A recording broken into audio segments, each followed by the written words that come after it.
Soyez les bienvenus dans Lyon Business, votre rendez-vous chaque mardi sur BFM Lyon en partenariat avec La Tribune et Marie Lyon, bien sûr, rédactrice en chef adjointe de La Tribune Auvergne-Rhône-Alpes, est avec moi comme chaque semaine. Bonsoir Marie. Bonsoir Elodie. Et notre invité cette semaine, c'est Gilles Courtex, le président du MEDEF Lyon-Rhône. Bonsoir. Bonsoir. Merci d'avoir accepté notre invitation. On va vous retrouver dans un instant, bien sûr.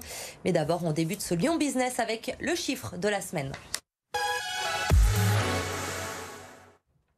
Et ce chiffre, c'est 892 €. C'est le montant moyen de la taxe foncière cette année pour les propriétaires lyonnais d'un appartement d'une surface moyenne de 70 mètres carrés, baromètre réalisé par la plateforme meilleurtaux.com. Et selon ce classement, la ville de Lyon est loin d'être la plus chère de France, contrairement à ce que l'on pourrait penser. Lyon fait partie des villes les plus attractives en termes de fiscalité locale. Moins de 75 € par mois, c'est l'équivalent de 0,5 mensualité d'un prix immobilier calculé sur 20 ans. Sachez que c'est Paris qui arrive en tête de ce baromètre avec 62 € par mois. Mais attention, selon les chiffres de l'Union nationale des propriétaires immobiliers publiés l'an dernier, le montant de cette taxe a tout de même augmenté à Lyon de 11,8% dans la métropole en l'espace de 5 ans. La taxe foncière, on le rappelle, elle est à payer avant le 15 octobre. On passe tout de suite à l'invité de Lyon Business. Gilles Courtex, donc, est notre invité cette semaine, président du MEDEF Lyon-Rhône. Vous avez succédé, je le rappelle, à Laurent Fiard en janvier dernier, en pleine crise sanitaire. La gestion de cette crise, ça a été l'enjeu principal de votre prise de fonction, malgré vous, finalement? Oui, il y a eu une gestion et puis je dirais, il faut rentrer dans ce mandat, c'est pas simple. Et puis la crise n'a pas aidé puisqu'on était quand même avec des mesures sanitaires importantes. Mais ça y est, à nouveau, voilà, on peut travailler, on peut avancer correctement. Et malgré cette crise, quand vous avez pris vos fonctions, vous avez déclaré qu'il fallait remettre l'entreprise au cœur du village. Ça veut dire quoi ? Oui, parce que l'entreprise, pour moi, elle est génératrice sur un territoire d'emploi, elle est génératrice je sais que c'est un mot qu'on n'aime pas employer, de richesse, je dirais pas de... Voilà, elle permet donc à tous les habitants de ce territoire de pouvoir vivre correctement et puis avoir un niveau de vie qui peut s'améliorer, quoi. Plus l'entreprise va bien, plus le territoire en bénéficie, voilà.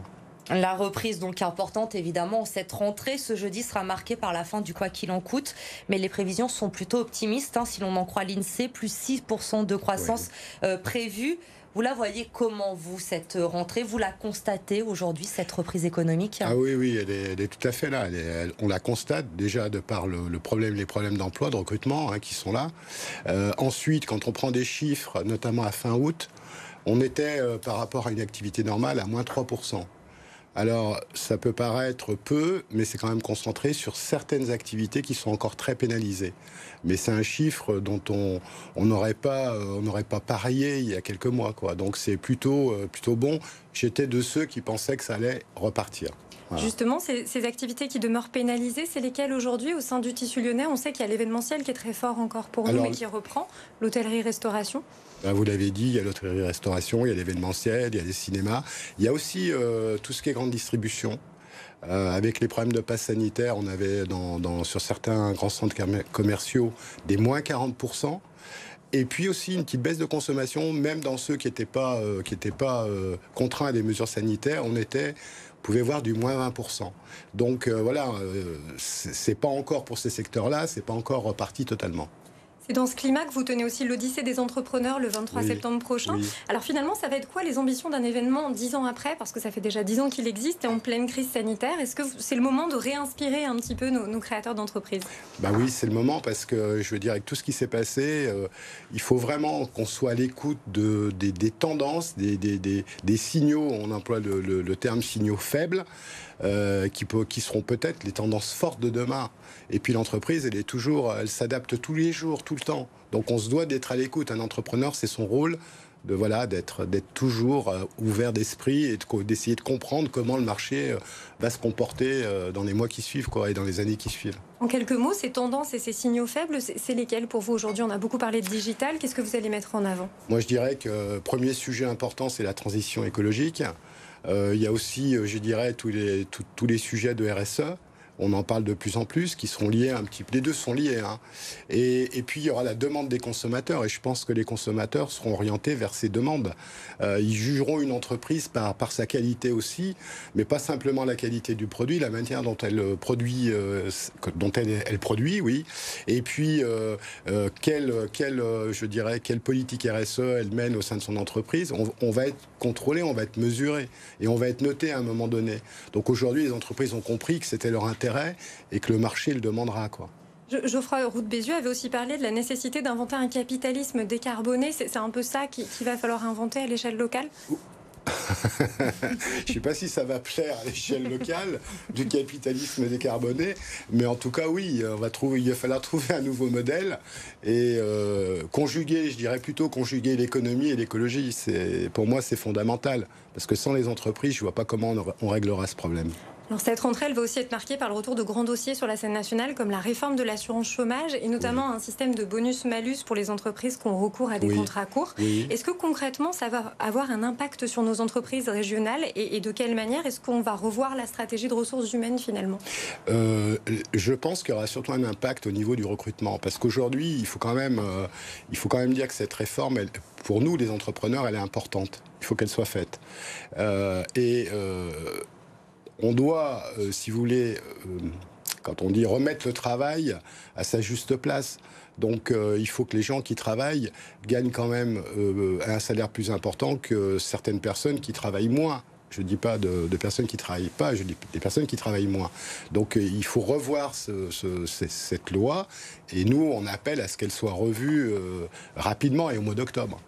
Et je pense que c'est prévu, puisqu'ils en parlent au niveau du gouvernement, c'est dans les tablettes. Oui. Une des ambitions, c'est aussi de créer de l'emploi, créer de nouveaux emplois. Est-ce qu'on va vraiment y arriver grâce à une mesure ? On l'espère, oui, parce qu'à un moment donné, vous savez, les Français, on est un peuple intelligent, on est malin. Hein. Il y a des règles, on les utilise. C'est logique, ça me paraît logique. Demain, les règles vont être un tout petit peu différentes. Voilà. Donc on espère que ça aura un effet sur le recrutement. Et on a quand même 6 millions de chômeurs aujourd'hui en France, alors même qu'on a une demande qui est très très forte. On a aussi un autre dossier qui est le SMIC qui va réaugmenter au 1er octobre à l'échelle nationale. Oui. La ministre du Travail appelle carrément les branches dont les minima sociaux sont plus faibles que le SMIC à réaugmenter aussi leur grille. Est-ce que finalement il faut aller plus loin ? Est-ce que c'est une mesure nécessaire pour vous ? Le SMIC, moi je traite très différemment le SMIC, mais à un moment donné, quand le SMIC monte, forcément il rattrape des branches. Il rattrape sur des branches des salaires minimaux, donc forcément on va les aligner au SMIC. Et il faut à ce moment-là les remonter, ça correspond à des qualifications. Moi je suis assez favorable à ça. Voilà. Est-ce que vous diriez aujourd'hui qu'il y aura forcément un avant et un après crise du Covid ? Ah oui, j'en suis persuadé. Est-ce qu'elle aura changé cette crise ? Elle aura changé, je veux dire, pour moi c'est un vrai accélérateur. Donc elle va changer des modes de consommation, elle va changer des fonctionnements, le télétravail, elle va avoir une incidence sur le logement, sur les bureaux, enfin voilà, je ne peux pas tout citer, mais pour moi c'est important, oui. Et on a accéléré certaines choses. J'aimerais qu'on parle un peu également avec vous ce soir de politique de l'arrivée notamment des écologistes à la ville de Lyon et à la métropole. Ça a pu entraîner quelques inquiétudes il y a un peu plus d'un an dans le monde économique. Un peu plus d'un an après, justement, quel regard vous portez sur leur politique, sur cette arrivée des écologistes chez nous à Lyon ? Alors, au jour d'aujourd'hui, je dirais que les choses concrètes, on commence à en voir certaines. Moi, mon message, il est clair. Je dis, aujourd'hui, il faut conjuguer l'écologie et l'économie.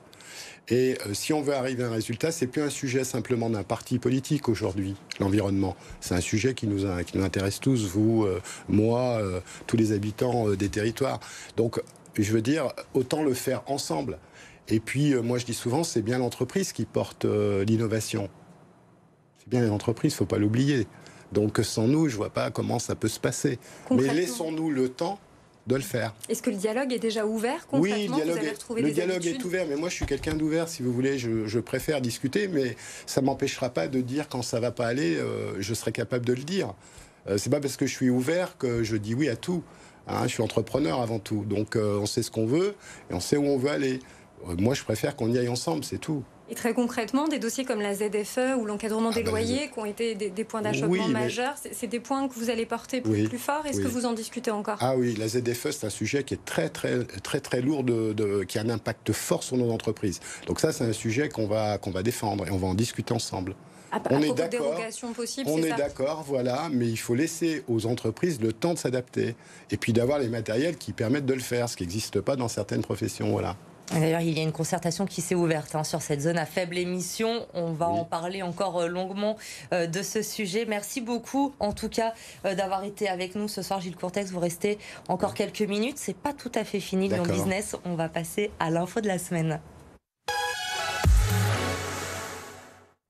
Avec le retour du SIDO à Lyon, la reprise des salons qui se poursuit dans la métropole. On parlait sur ce plateau même la semaine dernière avec Marie du CIRA. Eh bien, ce mercredi et ce jeudi, la Cité internationale va accueillir le rendez-vous incontournable de la tech. 250 exposants, 60 conférences. Depuis 2015, le SIDO est le salon européen dédié à la robotique, à la réalité augmentée, à l'intelligence artificielle et aux objets connectés. Et sachez que grâce à ce succès, pour la première fois cette année, le SIDO s'installera également à Paris. Ce sera au mois de novembre. Voilà pour ce Lyon Business. Merci Marie, on se retrouve la semaine prochaine. Gilles Courtex, merci encore d'avoir été avec nous. Vous restez avec nous sur BFM Lyon. Bien sûr, l'info se poursuit. Passez une très bonne soirée.